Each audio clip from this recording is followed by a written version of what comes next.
to have you join us, and we want to discuss just issues in graduate studies, and especially promoting programs, bringing students in, keeping them engaged, keeping them finishing the program. In graduate school, all of our students are going to be working somewhere. Many of them are going to be older students, balancing a lot of things. Like I have one graduate student who's coming and going because this year her son just started college, and then she actually got a really good promotion in the middle of the program. She works for Path because she's working on her master's. But the problem that can bring up is that people can come and go, and probably all of us are looking at our numbers and our enrollments. So I just want to have this as a discussion of how that is the challenge, right? Our numbers, our enrollment are keeping the students interested, keeping them finishing the programs, and then the big challenges that we're facing, namely the promotion that schools are doing or not doing vigorously enough to get the word out that we are here.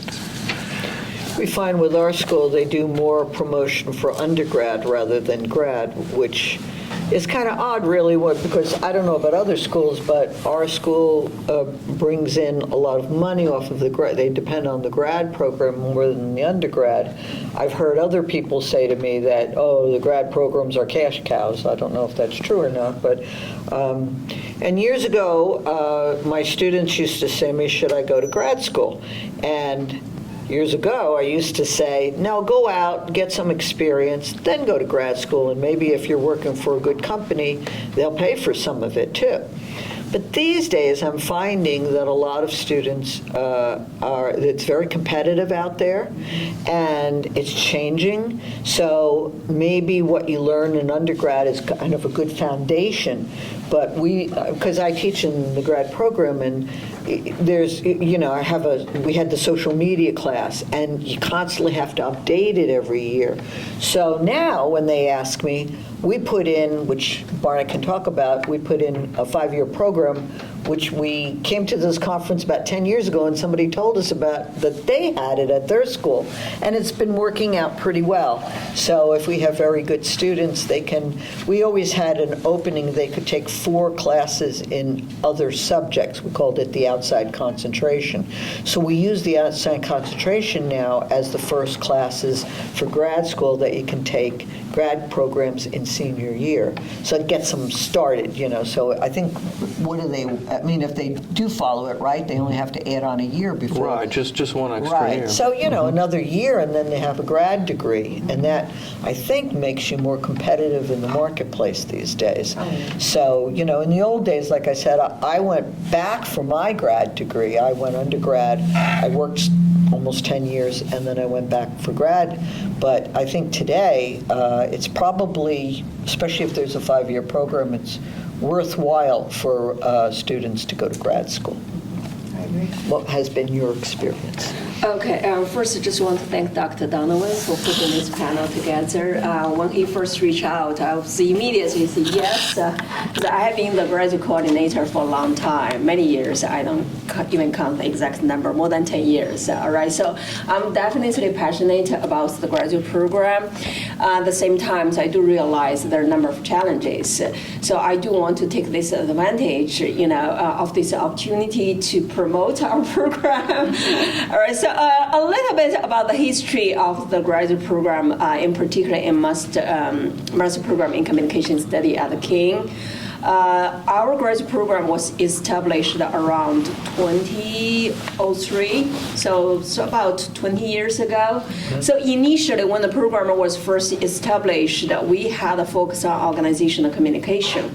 That's why we make several required courses: organizational communication theory and organizational culture, plus the research method as the 3 required course. And the program requires 33 credit hours, which means 11 courses.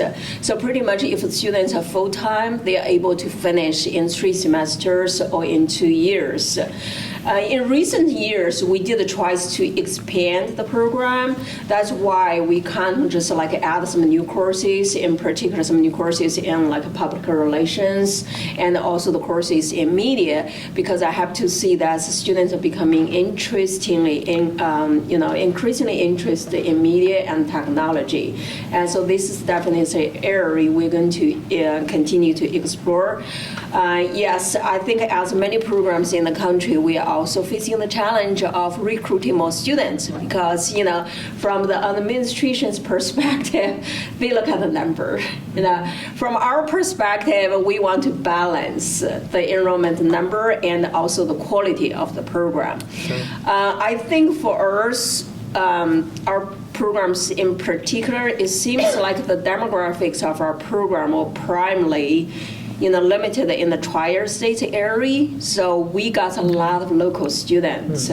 So one thing, for us to think about is like how can we reach out to more students from outside, New Jersey, also even like international students. And of course, I have to see that the money, the funding, we need, more money because usually my experience as international students, I remember the time I applied for school. Scholarship means a lot to me. Without a scholarship and a graduate assistantship, I was not able, to complete my graduate studies.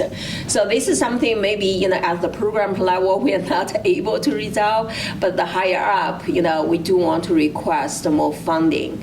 Right, so that's why we could offer more graduate assistantship. So that's why we could, attract more students to our program. Yeah. Is your online or hybrid? No, well, that's actually another thing. Let's we talk about that. Yes, we had this discussion a number of times, regarding the modality of teaching. Before the pandemic, I would see that the answer was almost unanimously no, because we discussed this at the faculty meeting. It's like whether or not we should move some classes online. Even like among our students, we ask students input, but seems like the majority response before the pandemic was like, we communication. It's like you can't teach communication online. You have to have that interpersonal interaction. You have to have that face-to-face communication. So that's why, before the pandemic, never, had that kind of even like take action to go online. But then pandemic started. We were forced to go online, so like you don't have choice, right? At first, of course, it wasn't easy, but eventually, I personally also like, there are some benefits of online teaching and also online learning, right? Especially for the graduate students population, a lot of them kind of like in the older, age group. They have families, they have other commitments. So that's, we probably right now, I think that's we started discussing this again. Maybe we could do some even like a hybrid. Some classes you could just like meet online for half of semester, and then the other classes you could just like meet online. So it's a combination. I do think that's a big possibility for us, right? Yeah, in the beginning, again with the COVID, we were all face to face, and then I remember I took a seminar in the summertime, and it was, this is way before Zoom, way before COVID.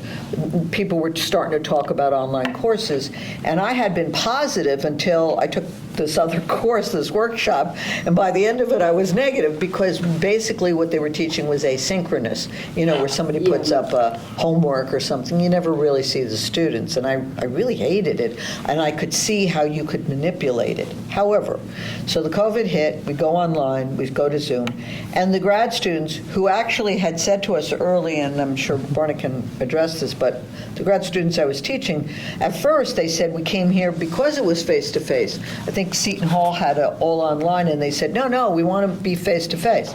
But then COVID hit, we go on Zoom, and then I think some of the grad students started, again, they had families, they had work. I remember somebody was running in from Long Island, and they said, gee, this is good because we can wrap it around our lives and stuff. I remember one woman had a little boy, and he would run past, kind of like the cats do, on your computer. He would like look in at the class, so, and she would get embarrassed. We'd be like, no, it's fine, So I think it really started working. I don't want to say better, but once we got comfortable with Zoom and the stress of getting to our campus at night, even if it was once a week, but they had a couple of classes, so they were coming back in, and they said to me, one used to sell real estate. She used to Zoom in from her real estate office. I remember somebody was traveling on a bus to Virginia, so she says, she typed, I'm being quiet because I'm on the bus, but she could go to class, I think she had to go home because of COVID. So it worked out, and did we stay? We stayed all Zoom, right? Right. Okay, tell them. Sure, yeah, because actually even before before COVID, there's a lot of pressure from marketing that if we go online, they think that they can make the program much more attractive because we were already seeing We kind of resisted in the beginning, though. Yeah, because Yeah. we did have students saying that we Yes, like we the kept in-person experience. However, Right. then there were the ones who had to travel from far away. Yeah. They're coming in. There's one person who was coming in from New York and constantly like an hour late to classes, and then obnoxious about it too. And I want to be obnoxious back. So yeah, so it was straining, and then issues like that. Well, why can't one person come in an hour late and everybody else is expected to be there for 3 hours? So this is how we were slowly floating the ideas to students that, look, guys, you're all working, that this could be easy for everyone, and then plus our marketing kept hammering on this, that this is what's going to drive the big numbers in. Now then we went to COVID. There was no choice about it. Although then we heard that the online program at Seton Hall, and unfortunately our other panel member, we really want to ask her about this. That Seton Hall shut down their online program because apparently they were not getting the numbers that they were hoping for. Was their program totally online or virtual live? I believe it was. I don't know. Yeah, That's a good question. I don't know. Because we heard that when we were talking to them a couple of years ago, they were the first ones. We were, what he said, our students were saying, no, I want to see you. So that's a good question. Was it asynchronous or the Zoom? Because I think it makes a difference. Students, if do you mind me just Go. So I'm thinking three things while you guys are speaking. Yeah, what school are you from? Rowan College of Burlington Oh, County. Rowan. I'm a Okay. 3-1 school. Yeah. So, but I was a grad student. I have a college student. I have a second one going to college. And just finances, right? Sure. So one of the things that I will say is, and then my doctorate was a hybrid, right? So I kind of have like across Right. the board. So one of the things I will say is, as a parent, we cut out any school from the list that did not have a 5-year master's program. Oh, okay. Because we have 3 children. I have 18, 17, 16, literally back to back to back to back. We have to finance all of these. Oh, wow. Where I'll be like 44 years old, husband's 43 years old, he's ABD, I finished mine, we're still paying off our own Yeah, sure. loans and sending 3 kids Sure. to school. Oh my gosh. For financial reasons, I think that as professors, right, and people who are running schools, maybe we went to school for different reasons because we wanted to be academics, I right? didn't, but- But a lot of people in this field went, and these are the people who are making decisions. They want to, they're academics and they want to promote academia and just learning for the joy of learning, the purity of it. But the reality is there's this whole generation of students, when we went to college, when our parents went to college, it was more like of a choice. You go to college or you go to work.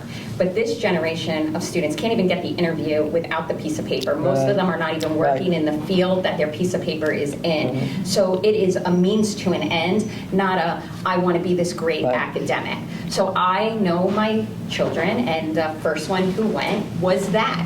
He has a path, he knows what he wants to do, he needs the piece of paper to do it. If you didn't offer the 5-year, you were off of the list because Okay. we were going to double dip that senior year. right? And then we had to find other ways. So like through high school, he was taking college courses. He went in with 45 credits. He Right. will have a master's degree Right. in 3 years. He will leave with about $21,000 Wow. in debt instead of $100,000 in debt. Now I could take that $100,000 and split it between the next two students who, same thing, must be a 5-year program, right? Like that is the must.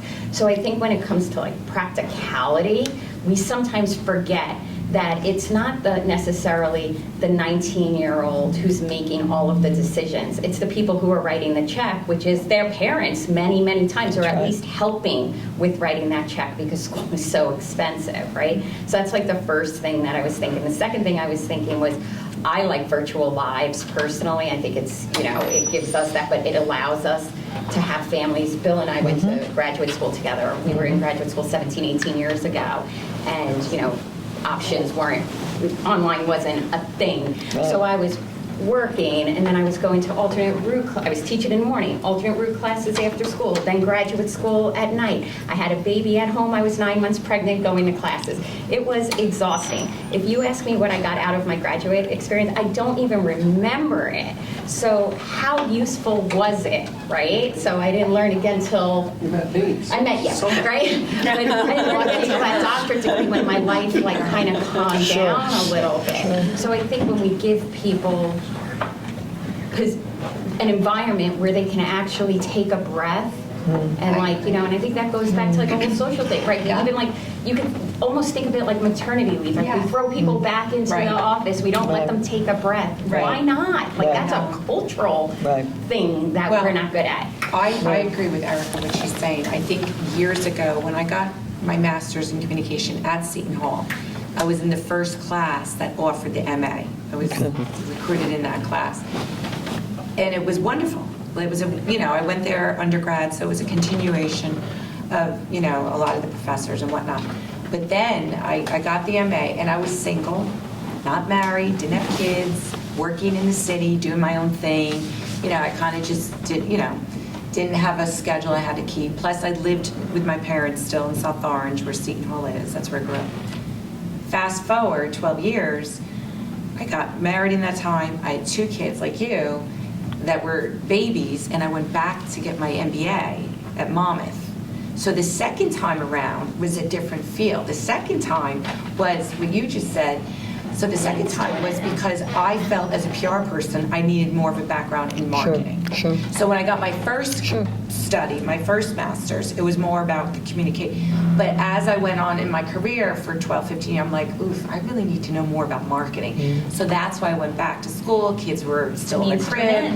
I lived right across the street from Monmouth. I said to my husband, I'm going, right. So it was like easy, But I have to say, what I was going to say when you were talking about hybrid, even then, we're talking 2009, 2010, they had hybrid at Monmouth for 2 of my classes, and they were perfect because we only met with the professor once a month in the classroom, and the rest of the time was online. And you got to remember, back then, online wasn't even. I know, that's what right? it wasn't like, Zoom. What You do you didn't see do? them. There was no Zoom. Like, all of us are like, and there was hardly cell phones yet, and there was, so we're all emailing each other, how's this work? Like, did you get the assignment? Right. So now I think it's so much easier to do, and I think as far as marketing, you're going to get a lot more students come into any graduate program if they know they can put it around their flexibility, around their kids. Like I have 2 kids in college. They're both sophomores. I have twins. And I know what you mean. Like That's the population that you are, that's your focus, right? Yes. That population. So at this point in my life, it's great when I get to do something for myself. It's very nice. Coming here today was very nice. It took 3 weeks to get rides for everyone and make sure everyone's to be here today. Right?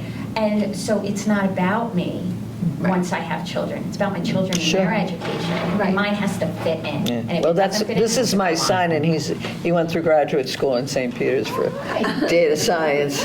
He is now working, if you know you're down the shore, he works for Maurice Peters in Wildwood. Oh, okay. So, okay, awesome. And actually, the graduates did do well because he worked on the pier while he was undergrad and did the games, but his boss said, they have a lot of spreadsheets and they analyze like which games make money and Right. what's the prizes. And his poor boss, who didn't have any training in this, said, you can do this? You have a graduate degree? And he was like, yes. So they made a position for him, and now he works in the office. I think that's important. I think So- more graduate programs should have some kind of practicality. Yeah, we have internships. Yeah, we have, Yeah. it's a Yeah. requirement for the, Something to think yeah. about, because then they're getting experience as they're getting that master's, Yes. and they can sometimes walk right in. Yeah. Yes. Yeah, we Yeah. have several, like We've had luck that right way. now, we have 2 students who moved from undergraduate through the accelerated program, only 1 extra year, and they both have really great jobs talking right about now. Eva, right? Eva, Yeah, and she's got a Karina great too. job. So they're going to be walking in May. Actually, they're finishing a second part of this capstone project over the summer, and they're employed when Yeah, I think they're out of there. It's all about the job. Sure, It's all sure. it is. That's why you Like, go we to can grad. say we love that master's degree, Yeah, yeah. and put it in a frame, nice, but it's really about how's it going to help us Sure. with a job. And that's how I look Is at it it. going to be your most expensive piece of art? Right. Yeah, right. Is it going to be that So frame that I don't even know where mine is right now? I think it's in the envelope it came still somewhere, but I was going to say for masters, and like, again, we went to Monmouth, and no knock on the program or anything, and Very I learned a little expensive bit. school, though. Yes, it But is. I kind of agree that 2 main things that I got out of graduate school really, well, maybe one, networking. I mean, when I went, there were a Big lot of time other thing. students Big time there was big that time. had jobs. They share, and I liked the way the classes were run because we were encouraged to discuss and give examples from our career so far and our jobs. So I thought that was really good. And again, if we hadn't met, I don't think I'd be teaching. But that brings up a So- good point. Can you do virtual life? Can you do Yeah. distance I was just learning? thinking that. Still really, like today, you have students here. You have to bring them into the networking opportunities. They're not going to do that themselves because they don't know how. Yeah. Right, they can network on social media. That's something our, we our, do. our format is somebody brought this this term of bicronus. That's online, but some of the classes are synchronous and some are asynchronous. Yep. So we still have the flexibility It's in all there. about flexibility at this point. It has to be, because the marketing for higher ed and postgrad, it has to be about flexibility and convenience. That's like you said, that woman was on a bus, looking at a Zoom. Like back in when Who could we do have done that? that in Right. 20? You read a book when you were on the bus. You read a book, Instead you're- right? Right. But now they can Zoom anywhere. And it's My only Although one big legal problem here, which they didn't mention to me Oh, that's right. when they were really pressing us to go online, was that international students can't do an online program. They don't let them in, only if they stay back in the Yeah, home they back in the country. Yeah, if they are on true. American Visas. soil, they cannot do. They have to be in the classroom. That's so weird, right? Yeah, so our school is really So that's has what- been doing a lot of promoting Hybrid. of the school. They're promoting it overseas. We're getting a lot of people in from India and Nigeria. A lot of students from Nigeria, but they're completely useless for my program. They cannot do it. And then I tell them, well, if you stay home, you can do it. You can do it on. Although there's still the challenge of the synchronous class. I mean, what time is it in Nigeria when I'm when I'm online doing the Zoom meeting? But that's not what international students want. That's just the reason they want to come to the Yeah, U.S. if to you have the remember, right, experience here. we had one undergrad. She won the prize as the top, and during COVID, she had to go back home, which was Germany, but she could still stay in the class. It was late at night for her. I think the class ran like 10 o'clock for her, but she liked it, so we stayed with it. My only concern, and I like Zoom, and I have a bad commute to Jersey City, so it's great if I don't have to go. But I was just thinking that when we were, Barn and I were in the PhD together, and there's a lot of, you mentioned networking. Our students network very well when they have internships, things like that. But when you're on Zoom constantly, you never really meet the other people, so you lose the networking between the students, and I find that's kind of sad and maybe hold you back a little too. With Barna and I had been teaching a class when Chris was very small. I had this one class, and then I'd come and pick them up at after-school program. So it was a very large class, and the head of the department said to me, because I had been teaching I started teaching college in '81. So he said, I'll make you a deal, I will send you a student to help you out, because I had like 120 students, but on the other hand, you show them how to teach, kind of be a little training. So I said, yeah, fine. And my first assistant was Barna. And we worked 2 years. He was great. I could even go to a conference, leave the class with him. And then, as my son reached 12, we stayed in touch, and he called me up one day and said, are you ready to go to full-time? Because I was doing half-time because of my son. I was working, in the old days, Rutgers had a Center for Media Studies under Robert Cuby. Cuby's gone, unfortunately, now. So there's no center anymore, but I was working for the center and sort of part-timey so that I could be there for my son. And he said, is he ready? And I said, well, yeah, he's in middle school now.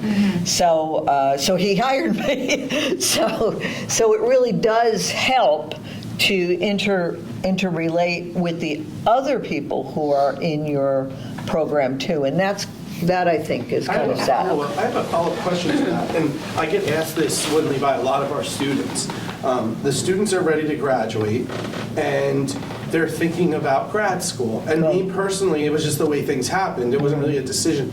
But I went and I worked first for Me too. 4 or 5 years, and then I went to grad school. Personally, I felt like I had more to offer other students and that I got a better experience out of it because I came in with some work experience, and that added to the networking with the other people. Now, I also had students in our masters that came right out of school, and that was fine also. But what do you tell us if a student asks you that question, should I go right to grad school or should I get some experience and work? Well, that's what I What said do we usually before. tell them? Years ago, I used to say, no, do what you and I did. Go out, get some experience, then grad school would be kind of more meaningful and you can apply it. But these days, I tend to say, if it's a 5-year program kind of thing, Yes. you might as well. Just go. But sometimes you don't go back. Yeah. Sometimes, Yes. if Seton Yes. Hall, Do it before you have a kid. Yeah, right. Exactly. Right. I remember at Seton Hall, if they didn't have, they actually contacted us, I wasn't even going to do it. And actually, my mother, who was an adjunct at the time teaching nursing, she's like, oh no, you're going. Like, you're going to go get your master's, because you never know, what you could do with it if you want to teach, or I'm like, teach, so Yeah, I was right. like, but she was right, you don't know.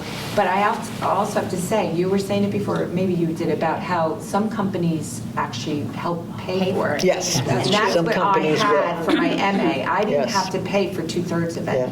So that helped a lot. Now, my MBA, I call it the Schwab Scholarship because my husband had to pay for it. But honestly, he always called it the Schwab. But in the first master's, I didn't have to pay. Yeah. But do companies do that?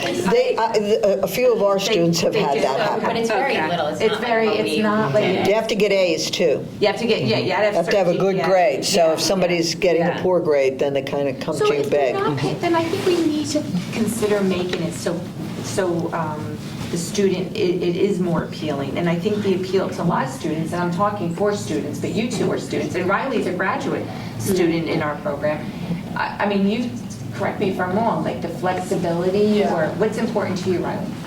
The fact, well, one huge thing is the fact that it's in person. I did not want to do anything online at all. I really missed the human interaction with the professors. I liked the fact that the classes are smaller than other universities, and I could build the relationship with not just my peers, but my professors too. And so it was the possibility of But it, did I you guess. work? Did you work while you went to? Oh, no. No, so see, Yeah, that's the see? difference, I know. because they're starting out. Do you have a baby during it? Right, because the group is changing. This is what graduate school looks like Right. now, because people are saying, go right into it. Go And right it's also, into it. Erica, what you're saying, which is a good point.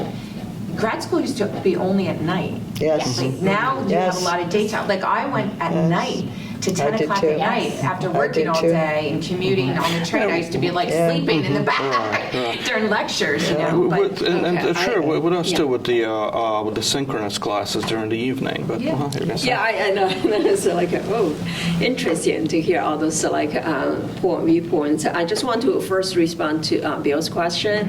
It's like, how do we advise the students? You know, me as a grad coordinator, we have been admitting, a variety of students, right? Students go to graduate school for different reasons.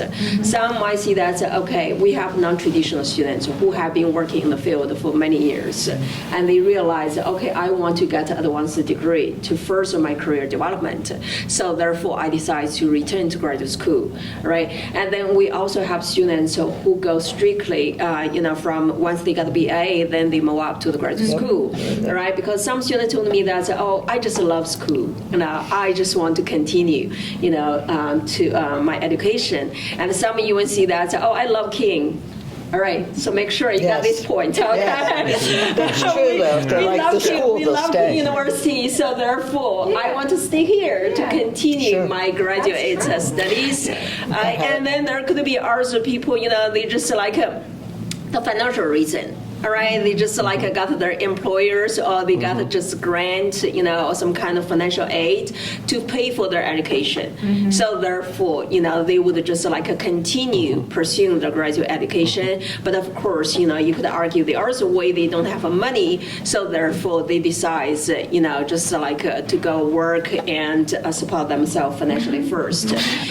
Yeah. I'm sorry, you can finish. Just suddenly thought of something I want to bring up right afterwards, but we're going. I'm sorry. I cut you off. Okay. I'm sorry about and that. of course, some students, if they have good internship and then eventually they got a good job offer, so therefore they decide, okay, this is the opportunity is just too good to miss, so therefore I decide to work instead of, continue with the graduate school. So a variety of situations. And of course, there's people who have families to take care of them. There are single students. Usually, with people who have children, it's probably more factors for them to take into consideration when deciding for the graduate school. But the single students is probably relatively easier because it's more like a personal choice instead of like the family choice. Yeah. Really big issue then, really the crux of all this then, is to get the word out that our programs exist. And Yes, that, that's what true. are you guys, here we are with our brochures. Yeah, I have because our flyers schools here. are doing Okay. less and less and less to let the world know that we're here, doing any kind of promotional activity. So do you do anything, any kind of making contacts, outreach to companies maybe that are paying for This is one thing we actually have been thinking of doing, but traditionally, the ways we promote our programs, the open house, we have a number of information sessions during the year, so usually just like a coordinator meeting with potential students, and then we have like social media, the Facebook, Twitter, because we work with the Office of Admissions. They also help us to promote the program, and of course the word of mouth. Students they kind of just talk among themselves. We love the program, so therefore we want to continue. And I would see that we also have a LinkedIn group for our school in general. We have. We're right now changed to Department of Communication, Media, and Journalism. And also we have specific LinkedIn group for the graduate program. So sometimes, that's going to be one way to help students get connected and get the words out, so we do get a valuable education here. Because, one thing I always told the students is you not only just look at the quality, the curriculum of the program, it's also the cost. All right, Kean actually has one of the lowest cost in New Jersey. I'm not quite sure if we have the lowest or the second lowest. Yeah, so it's very good value, right, to attract students here. And also going back to Suzanne's previous point about practicality. I would always see that's one selling point of our programs. Like we do try to combine the theoretical aspects and also the practical aspects.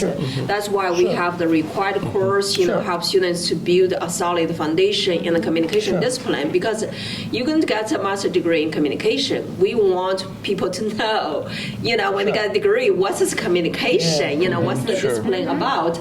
But at the same time, we have professors like Suzanne Schwab, Bill, and also a number of like excellent adjuncts. They are also teaching the graduate courses, and those people have years of work experience.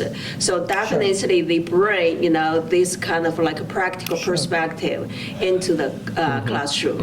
I think we do a pretty good job, balance that. Nice balance of theory Yes, and practice. I think we do a great job. Yeah, of course, there's more for us to do. No, I found that out when I went to the new school, because they had a really good, I went to Rutgers and it was early on and they were very theoretical. Fortunately, I was working for a newspaper, so it didn't bother me. But when I went to graduate school, they had same thing, very good. And we do it now in St. Peter's, a really good balance. You need the balance between the theory and the theory tells you why you're doing it, but how to do it, right? You have to both, because a lot of times journalists, for example, and I'm a journalist, but you go through and you're really good at being a journalist, but you don't have that second step, where you can step back and understand the whole, and that's why a lot of the newspapers closed and everything. They didn't see it coming,